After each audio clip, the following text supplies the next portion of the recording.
सच्चिदानंद भगवान की जय। सनातन धर्म की जय। गौ माता की जय। गंगा माता की जय। भारत माता की जय। देखो, जब हम कथा नहीं जानते थे और ये सब गोवर्धन पूजा को नहीं समझते थे, तब भी हमारे गांव में गोबर के एक वो बनाए जाते थे और थोड़ा पेट में जगह धर के उसकी पूजा करते थे। तो वो उसका यदि अर्थ करें ना, गोवर्धन, गोवर्धन है ये, तब केमिकल की खाद नहीं, गोवर्धन है।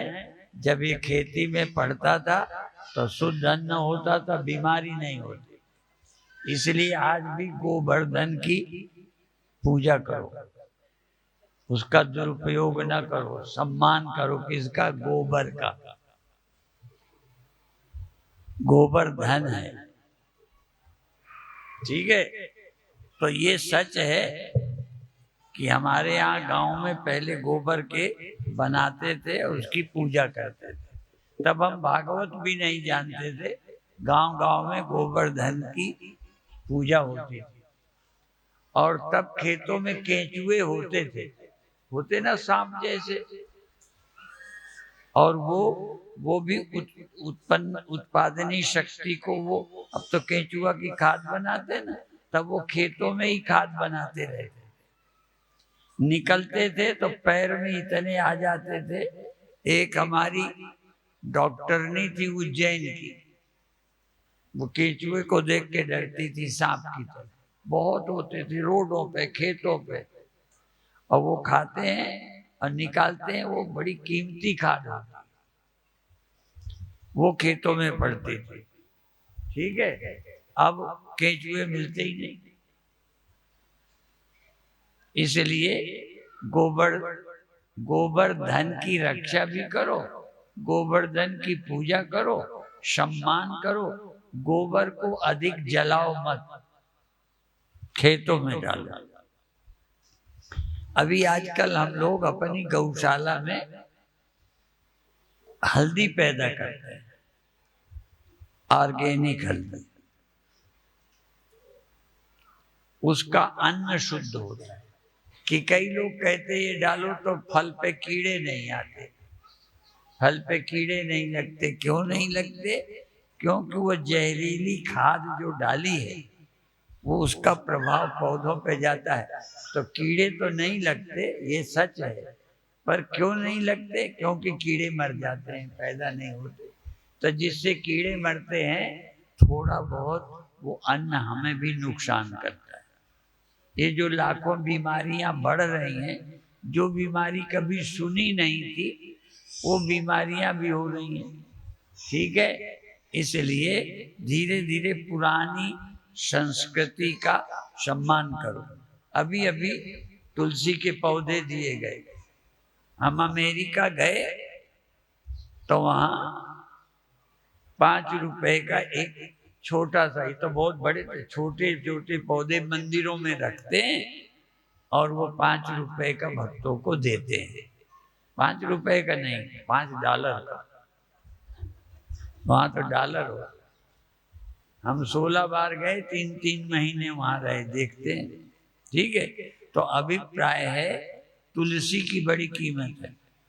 और बाबा रामदेव जहाँ कार्यक्रम करते हैं वहाँ गिलोय वो भी रखते हैं, बांटते हैं और उसको लगाने का प्रोत्साहन देते हैं। हमारे यहाँ भोजन में और जो चीजें थी सब दवा थी, तुलसी दवा, नीम दवा, सब रोगों का नाश नीम करती, सर्व रोग हरि निम्बा, नीम सब रोगों को हरती। और एक देहाती चुटकुला, निन्ने मुंह पानी पिए, खाली पेट सुबह पानी पीना चाहिए। और भूंज हरड़ जो खाएं, और भून के हरड़ खाते हैं, और रात को दूध बियारी जे करें, 3 घर वैद न जाए। वैद की जरूरत ही नहीं, खाली पेट पानी पियो, भुनी हुई हरड़ खाओ और रात को दूध लो। क्यों? तमाम बीमारियों की जड़, जैसे पेड़ की जड़ होती है नीचे, पेड़ बढ़ता है। आदमी की जड़ जानते हो, जिससे आदमी बढ़ता है। यहाँ अन्न जाएगा, शरीर बढ़ता है। खाया हुआ यद्यपि मुंह से खाते हो, पर जड़ तो यही है, यही सारे शरीर को सप्लाई करता है। तो सब जड़ यही है। और जैसे उसमें पौधे में केमिकल पड़े, ऐसे ही यदि इसमें केमिकल वाला भोजन पड़े तो भी नुकसान। इसलिए और क्या करें, मजबूरी में अंग्रेजी दवा खानी पड़ती है, नहीं वो जहर है। ठीक है, तो तुलसी है, एलोवेरा है, गिलोय है, नीम है, सर्व रोग हरि निम्बा। हर रोग में नीम फायदा करता है, खाने से, लगाने से। एक नेचुरोपैथी में नीम की पत्तियों को लपेट दो, कंबल से उड़ा के धूप में लेटा दो, तो जब धूप लगेगी तो वो नीम की पत्ती में और आदमी को पसीना आएगा, तो कई रोग ठीक हो जाते हैं। अभिप्राय है कि हमारे यहाँ तुलसी दवा है, नीम दवा है, पीपल दवा है। रामायण में एक जगह लिखा है, ध्यान कहाँ करना चाहिए? पीपल के नीचे। पीपल तरुतर ध्यान जो करे, पीपल के नीचे ध्यान करो। क्यों? वो ऑक्सीजन देता है। तो हमारे यहाँ पीपल, कई देशों में होता ही नहीं, पीपल दवा है। और कई लोग नीम, ये अमेरिका के लोग नीम को क्या करा लेते हैं, हाँ पेटेंट। हमें अंग्रेजी आती नहीं, पेटेंट करा लेते, तो रोका गया। ये हमारे देश का पौधा है, दवा है, कल पेटेंट कराएंगे, वो दवा बनाना रोक देंगे। पीपल ऑक्सीजन देता है, नीम दवा है, तुलसी, तुलसी को हम माता बोलते हैं। अब माता क्या करती है? बच्चों को पालती है। जुकाम हो, फलाना हो, तुलसी का काढ़ा बना के ले ले। ये घर घर वैद्य है, दवाइयाँ हैं, पर हम भूल गए। तो जब यहाँ तुलसी का पौधा रहा, हमें नहीं लगता था ये देने के लिए रखा है, हमने तो सोचा ये रखा है, तो वो ऐसे आगे बड़ा पेड़ था, तो आपके सामने देखने में पर्दा सटा था, हमने सोचा बगल में रखा ले, एक इधर एक इधर, तो वो तो चला गया। ठीक है, तुलसी माता पूज्या। हम लोग रात को तुलसी नहीं तोड़ते, इतवार को नहीं तोड़ते, वैसे भी शाम को पौधे सो जाते, हम ही नहीं सोते, पौधे भी सोते हैं। हम जब पढ़ते थे गांव में, तब घड़ी नहीं होती थी, हमारे जमाने में कहाँ घड़ी। तो हम लोग जब प्राइमरी में पढ़ते थे, तो बाहर जाके एक वो चकौड़ी का पेड़ होता है, तो 4 बजे उसकी पत्ती सिकुड़ने लगी। ये हमारी घड़ी थी, सिकुड़ने लगी, इसका मतलब 4 बज गया, छुट्टी की, यही हमारी घड़ी थी। ठीक है, तो देखो आंवला, हरड़, बहेड़ा, नीम, गिलोय, तुलसी, ये दवाइयाँ हैं। यही लेते रहो तो वैद्य तुम्हारे घर नहीं आए, वैद्य को नहीं बुलाना, तो बस। और एक है, पैर गरम, पेट नरम, सिर हो ठंडा, तो आवे घर वैद तो मारो 2 डंडा। माने वैद की जरूरत नहीं, पैर गरम हो। गरम के 2 अर्थ है, पैर गरम रहना चाहिए, नहीं रहते तो कभी कभी गर्म पानी में थोड़ी देर डालना चाहिए। पैर गरम रखने से कई रोग नहीं होते।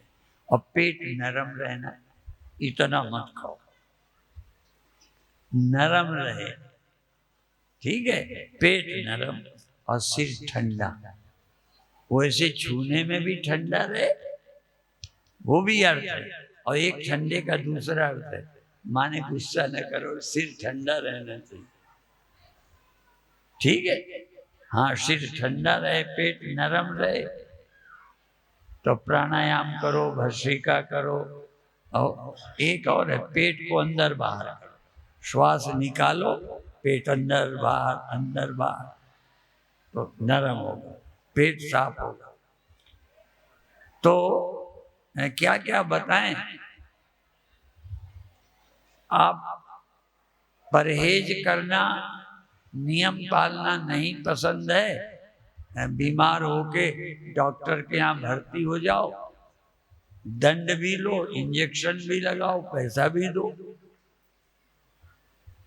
ठीक है। ऐसे ही और सुबह टहलो, क्या करो,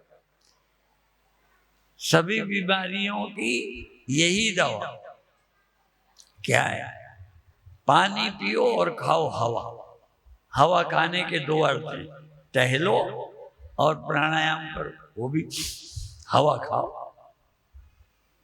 ठीक है। तो बीमारी से बच जाओ, ठीक है। दवा से बचोगे, बीमारी से बचोगे, और दंड, जैसे पुलिस वाले बिना पीटे लेते नहीं हैं, तो डॉक्टर भी जब लेते हैं ना, तो दंड भी देते हैं, रुपया भी लेते हैं, ठीक है। तो आप बहुत बहुत बधाई के पात्र, मानसा के लोगों से बहुत खुश हैं,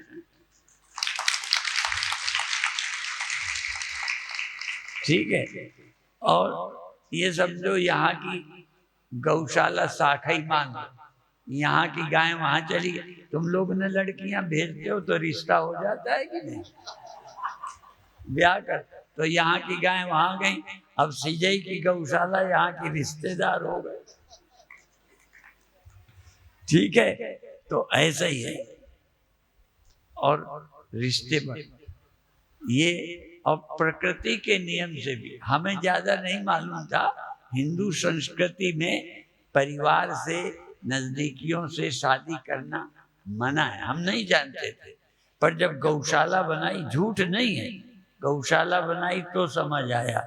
कहते थे जिस माता पिता की बछड़ी हो, उस माता पिता का बछड़ा नंदी नहीं होना चाहिए, नहीं विकास नहीं हो, माने जाति तो वही हो पर दूर का हो। तो हमारे यहाँ शादी भी ऐसे नहीं करते, कई मजहबों में बहन भाई सब कर लेते, ठीक है। तो हमारे यहाँ ये अवैज्ञानिक है, ये अच्छा नहीं है, शादी दूर की, ठीक है।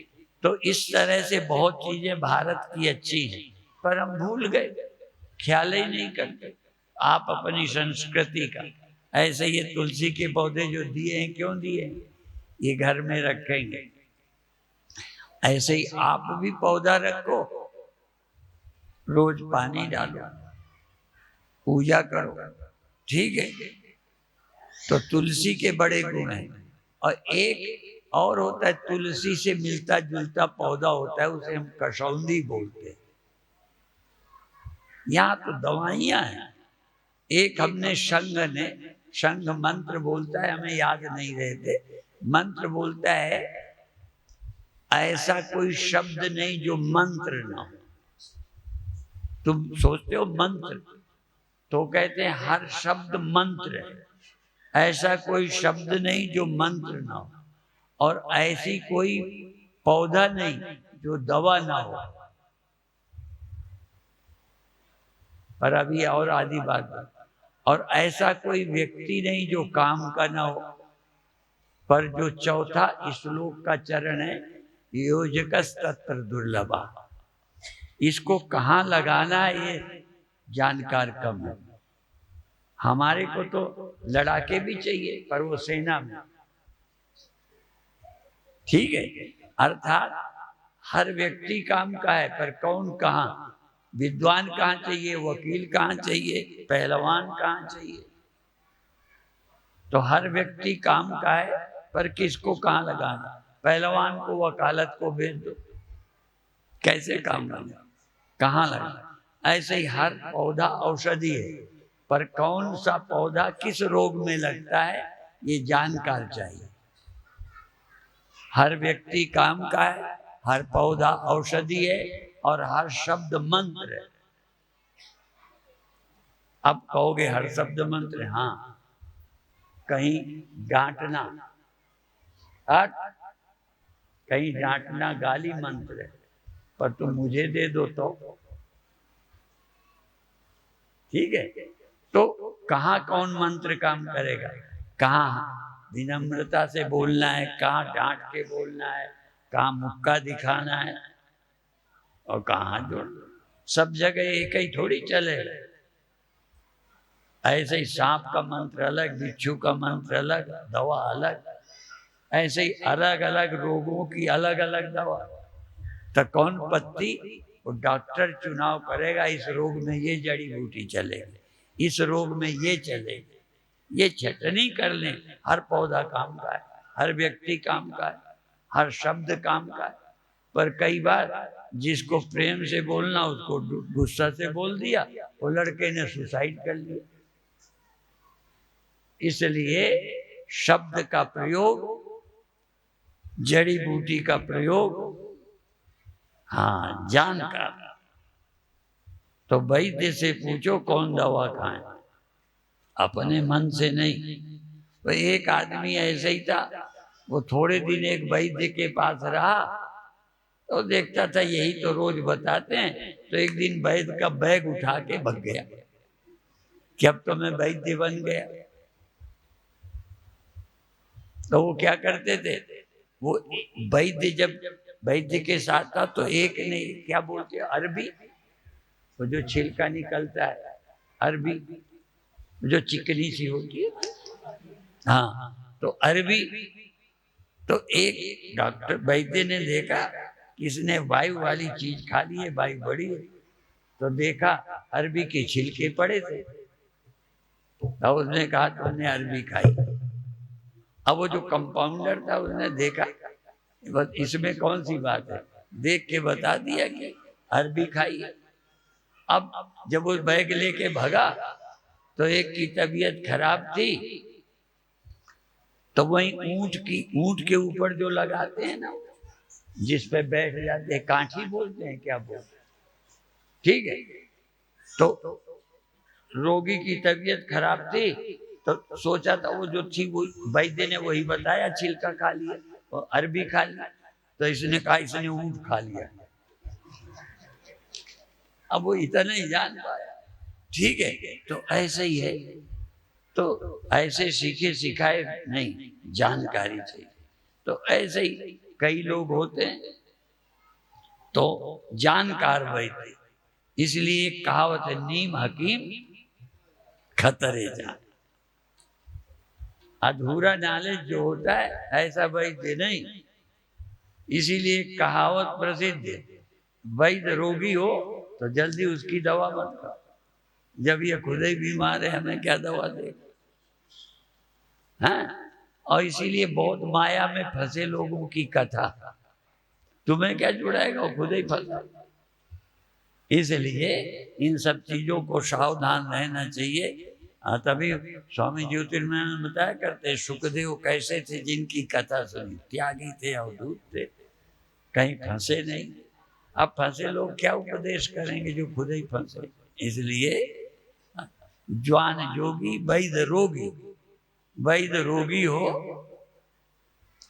और जो सोना बनाना जानता है वो भीख मांगता हो, कीमिया हो भीख मांगे। जो सोना बनाना जानता है और वो भीख मांगता है, तो उसकी इस बात पे विश्वास करना चाहिए, सोना बनाना जानता है। ठीक है। तो इसलिए ऐसे ही वैद्य रोगी हो तो उसका क्या भरोसा, और कथाकार संसारी हो, फंसा हो तो क्या मुक्त करेगा। इसलिए आप बहुत बहुत भाग्यशाली हो। अब कार्यक्रम का धीरे धीरे 2 ही दिन रह गए ना, और 2 दिन में सुबह और शाम, सभा की दृष्टि से 4 और दिन की दृष्टि से 2, ठीक है। तो और 2 दिन लाभ लीजिए। और भगवान राम जब वनवास में गए थे तो 1 दिन बाकी रह गया था, भरत परेशान थे, 1 दिन रह गया, अभी आए नहीं, अभी आए नहीं, अभी आए नहीं। देखो क्या त्याग है। आजकल कोई पहले गद्दी में बैठा हो ना और आने के दिन आ जाए तो रास्ते में ही मरवा दे। भगवान राम के लिए प्रतीक्षा कर रहे हैं, 1 दिन रह गया, अभी भगवान आए नहीं, राम आए नहीं, मुझे भेज दिया था। और चटाई में बैठकर भगवान की खड़ाऊं धर के राज्य करते थे। क्या जमाना था और क्या भक्ति थी। दशरथ ने वनवास दे दिया, चले गए। क्या कमाल। राम से कुछ सीखने लायक। हमारे भगवान राम का भी जन्म, उनसे भी सीखना, भगवान कृष्ण से भी सीखना, उनसे दूसरी बात ऐसे। भगवान कृष्ण की गीता, उनके उपदेश और राम का जीवन, मर्यादा पुरुषोत्तम, उनका जीवन कैसे राम जिए, जीना सीखो। और भगवान कृष्ण का जीवन मत सीखना, हाँ, नहीं तो लात जूता हो जाएगा। इसलिए भगवान कृष्ण की गीता, गीता सुगीता कर्तव्या, केवल गीता चित, भगवत गीता किंचित जीता। भगवत गीता थोड़ी भी पढ़ लो बुक। हाँ, तो अब यही समाप्त करते हैं। और पर ये सच बात है, आपका प्रेम, अभी आज हमसे पूछ रहे थे कि अगले साल हमने कहा इतना प्यार है, अगले साल ना बुलाओ तो हम अपने आप आ जाएं। ठीक है, और जिनको प्यार होता है बुलाएंगे क्यों नहीं, ठीक है। हाँ, अब देखो एक ही नहीं है, जितना गाय बछड़े को प्यार करती है, बछड़ा भी अपनी माँ की तरफ दौड़ता है। ये ऐसे ही एक तरफा नहीं। तो जितना तुम्हें सुनने में प्यार है उतने हमें सुनाने में। तुम्हें सुन के मजा आता है तो हमें सुना के नहीं आता। हाँ, इसलिए हम दोनों आनंद ले रहे, किसी को हम तकलीफ नहीं दे रहे। तुम आनंद से सुनते हो, आनंद से सुनाते, ठीक है। अब इतना ही कहकर समाप्त करते हैं। ओम शांति शांति।